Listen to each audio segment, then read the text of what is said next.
Hello friends, आ चुके हैं अपनी नई क्लास में। तो आज हम क्वेश्चन आंसर सीरीज करने वाले हैं बाल विकास टॉपिक से रिलेटेड। तो पहला क्वेश्चन है हमारा, बाल विकास क्या है। बाल विकास चैप्टर के ऊपर मैंने एक क्लास भी अपनी दी है, थ्योरी क्लास। आप पहले जाकर उस क्लास को देख लीजिएगा एंड देन इस क्वेश्चन आंसर सीरीज को अटेंड कीजिएगा। तो बाल विकास क्या है? जन्म से किशोरावस्था तक बच्चे में होने वाले शारीरिक, मानसिक, संवेगात्मक तथा सामाजिक परिवर्तनों की निरंतर प्रक्रिया को ही हम क्या कहते हैं? बाल विकास कहते हैं। यानी कि जन्म से लेकर किशोरावस्था तक, जो कि आपकी 13 वर्ष तक की आयु की होती है, 13 से 14। जन्म से किशोरावस्था तक बच्चों में होने वाली जो भी शारीरिक, मानसिक, संवेगात्मक तथा सामाजिक परिवर्तनों की निरंतर प्रक्रिया होती है, उसे ही हम बाल विकास कहते हैं। नेक्स्ट हमारा, विकास की परिभाषा किसने दी है? तो विकास की परिभाषा किसने दी है? हरलॉक साहब ने दी है। अपने हरलॉक के अनुसार विकास केवल आकारों में वृद्धि नहीं, बल्कि यह क्रमबद्ध एवं प्रगतिशील परिवर्तनों की श्रृंखला है। तो इसकी परिभाषा किसने दी है, पहले बात कर लेंगे। तो वो हरलॉक ने दी है। और हरलॉक का क्या कहना है कि विकास केवल हमारे आकारों में वृद्धि नहीं है, यानी छोटा बड़ा होना, मोटा पतला होना, सिर्फ ये नहीं है, ये क्रमबद्ध यानी वन बाय वन और एक प्रगतिशील परिवर्तनों की श्रृंखला है, सीरीज है। नेक्स्ट है हमारा वृद्धि, ग्रोथ क्या है? तो ग्रोथ क्या है, हम सभी जानते हैं कि वो फिजिकल होती है हमारी, जिसमें बदलाव हो सकता है शरीर के आकार, लंबाई, वजन आदि में होने वाली परिमाणात्मक वृद्धि को ही हम वृद्धि कहते हैं, जो कि परिमाणात्मक हो, जैसे यानी कि आप मेजर कर सकते हो। तो वृद्धि क्या है? शरीर में, शरीर के आकार में, लंबाई में और वजन में अगर जो परिवर्तन होता है हमारा, वही क्या होता है? हमारी वृद्धि होती है। नेक्स्ट, वृद्धि और विकास में मुख्य अंतर क्या है?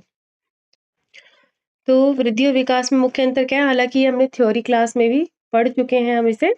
तो आइए इसे हम क्वेश्चन आंसर के थ्रू देखते हैं। तो वृद्धि और विकास में मुख्य अंतर हमारा क्या होता है? जो वृद्धि हमारी होती है, हमने पढ़ा था लास्ट क्लास में, वो शारीरिक होती है एवं परिमाणात्मक होती है। यानी उसे आप, एक तो वो शारीरिक होती है, फिजिकल होती है, और दूसरा कि आप उसे मेजर कर सकते हैं, है ना। आप जब 5 इयर्स के थे तो आपकी हाइट कुछ और थी।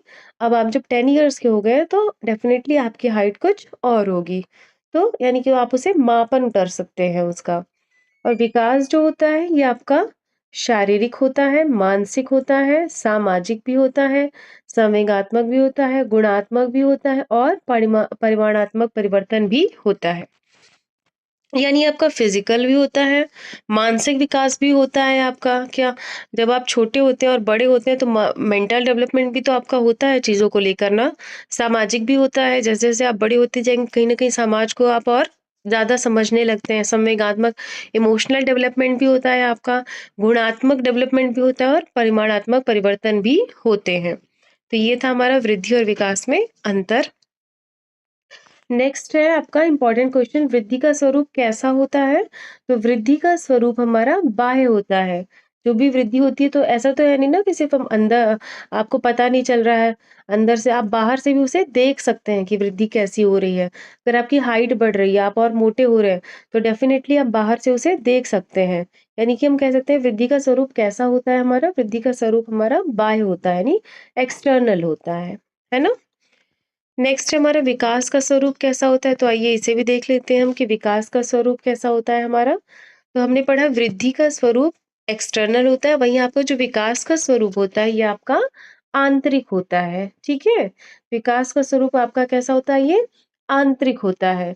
अब आपका जो मानसिक विकास हो रहा है, मेंटल डेवलपमेंट हो रहा है, तो वो बाहर ऐसे लिखा तो हुआ नहीं है कहीं पे ना कि हमें दिख रहा हो कि हाँ ये मेंटल डेवलपमेंट आज 10 केजी हुआ है और कल 20 केजी हो गया है, ऐसा तो नहीं होता है ना। इमोशनल डेवलपमेंट भी हमें बाहर से तो नहीं दिख रहा है ना कि आज 2 लीटर्स है तो कल 3 लीटर्स है, नहीं। तो विकास का स्वरूप कैसा होता है आपका? इंटरनल होता है, आंतरिक होता है ना।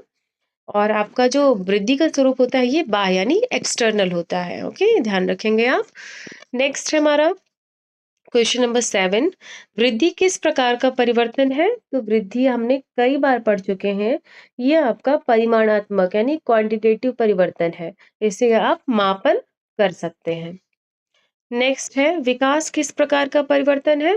तो विकास आपका गुणात्मक भी है और परिमाणात्मक भी है, यानी क्वालिटेटिव भी है और क्वांटिटेटिव भी है। ठीक है, तो जो आपकी वृद्धि है ये केवल परिमाणात्मक है, क्वांटिटेटिव है, क्वांटिटी में आप इसे मापन कर सकते हैं। और आपका जो विकास है ये आपका गुणात्मक क्वालिटेटिव भी है और क्वांटिटेटिव परिमाणात्मक भी है। नेक्स्ट है आपका, क्या वृद्धि को मापा जा सकता है? हाँ, लंबाई, वजन आदि द्वारा। तो वृद्धि का हम क्या करते हैं? मापन कर सकते हैं, जैसा कि हम पढ़ चुके हैं। नेक्स्ट, क्या विकास को प्रत्यक्ष रूप से मापा जा सकता है? नहीं, इसका इसका आकलन व्यवहार एवं कार्य क्षमता से किया जा सकता है। क्या प्रत्यक्ष रूप से आप इसे माप सकते हैं? जैसे हम वृद्धि को माप लेते हैं, इतने सेंटीमीटर्स की हाइट बढ़ी है या इतने केजी वजन बढ़ा, इतने केजी वजन घटा है।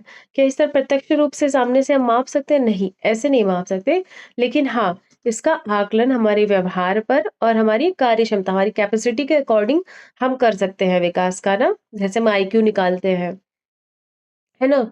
जैसे हम आप न टेस्ट वगैरह लेते हैं, तो पता चलता है कि हाँ, किसका कितना विकास हो गया है ना?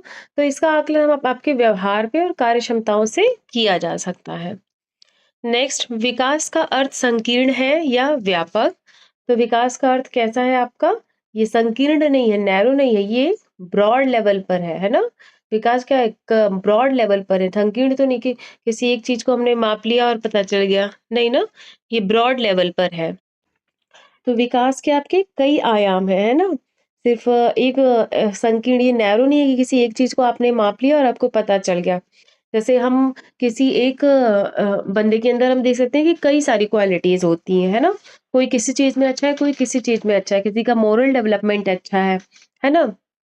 किसी का कॉग्निटिव डेवलपमेंट अच्छा है, किसी को इमोशनल डेवलपमेंट अच्छा है। तो विकास ये आपका नैरो नहीं है, संकीर्ण नहीं, ये काफी ब्रॉड है। नेक्स्ट, वृद्धि का अर्थ संकीर्ण है या व्यापक? तो यस, वृद्धि का अर्थ आपका संकीर्ण है, क्योंकि इसमें कुछ ही चीजें जिससे आपने मापा और आपको पता चल गया कि वृद्धि इतनी है बस। तो ग्रोथ का क्या है? संकीर्ण है, ये बहुत व्यापक लेवल पे नहीं है कि आपकी बहुत सारी चीजें देखनी और फिर पता चले कि वृद्धि इतनी हुई। नहीं, वृद्धि तो आपकी बाह्य भी है, एक्सटर्नल भी है, दिखती भी है, और ये बहुत ही संकीर्ण है कि बस आपने मापा और आपको पता चल गई। विकास कितने समय तक चलता है? तो विकास आपका जीवन भर चलता रहता है ना, मरणोपरांत, लास्ट तक, एंड तक, बर्थ टिल डेथ, ये आपका विकास चलता ही रहता है। वृद्धि कितने समय तक होती है? तो ये एक निश्चित आयु तक होती है, हमने पढ़ा था।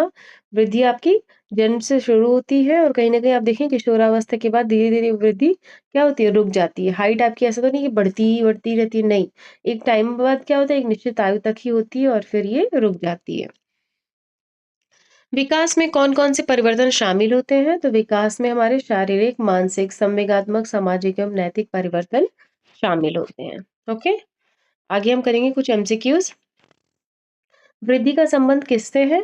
मानसिक परिवर्तन, सामाजिक परिवर्तन, शारीरिक परिवर्तन या नैतिक परिवर्तन? तो हम पढ़ चुके हैं, वृद्धि आपकी शारीरिक परिवर्तन से संबंधित है। नेक्स्ट, विकास किस प्रकार की प्रक्रिया है? अस्थाई, निरंतर, रुक रुक कर या इनमें से कोई नहीं? तो हम सबको पता है कि विकास एक निरंतर चलने वाली प्रक्रिया है ना, कंटिन्यूअस प्रोसेस। निम्न में से कौन सा विकास की विशेषता है? केवल परिमाणात्मक, केवल शारीरिक, गुणात्मक एवं परिमाणात्मक, केवल बाह्य? तो हमने अभी पढ़ा है कि ये गुणात्मक और परिमाणात्मक, ये इसकी विशेषता है विकास की। और आपकी वृद्धि कैसी होती है? वो केवल परिमाणात्मक होती है। नेक्स्ट, वृद्धि का स्वरूप होता है आंतरिक, बाह्य, मानसिक या सामाजिक? तो अभी हमने पढ़ा था, बताइए वृद्धि का स्वरूप कैसा होता है? बाह्य होता है ना, इसे आप देख सकते हैं। विकास का प्रयोग, और विकास कैसा होता है हमारा? इंटरनल होता है, आंतरिक। विकास का प्रयोग किस अर्थ में किया जाता है? संकीर्ण, व्यापक, केवल शारीरिक, केवल मानसिक? तो अभी हमने पढ़ा व्यापक विकास का अर्थ। विकास का प्रयोग किस अर्थ में किया जाता है? व्यापक, ब्रॉड। और आपका वृद्धि ये नैरो होता है, संकीर्ण। निम्न में से किसे मापा जा सकता है? तो किसे मापा जा सकता है? विकास, बुद्धि, वृद्धि या व्यक्तित्व? डेफिनेटली वृद्धि को मापा जा सकता है ना? तो इसका आंसर होगा आपका वृद्धि। किसको मापा जा सकता है? वृद्धि को मापा जा सकता है। तो डियर फ्रेंड्स, ये थे हमारे कुछ इंपॉर्टेंट क्वेश्चन हमारे बाल विकास टॉपिक से रिलेटेड। तो आप ये क्वेश्चन आंसर सीरीज भी देखिएगा, और इससे पहले मैं कहूँगी कि या इसे देख चुके होंगे तो जाके एक बार बाल विकास की अवस्थाएं की क्लास भी देखिएगा। होप आपको ये क्लास अच्छी लगी होगी। अच्छी लगी होगी तो वीडियो को लाइक कीजिएगा, चैनल को सब्सक्राइब कीजिएगा, एंड डेफिनेटली इस वीडियो को अपने फ्रेंड्स को शेयर कीजिएगा। Thank you so much. मिलते हैं नई क्लास में with some new topic. Thank you.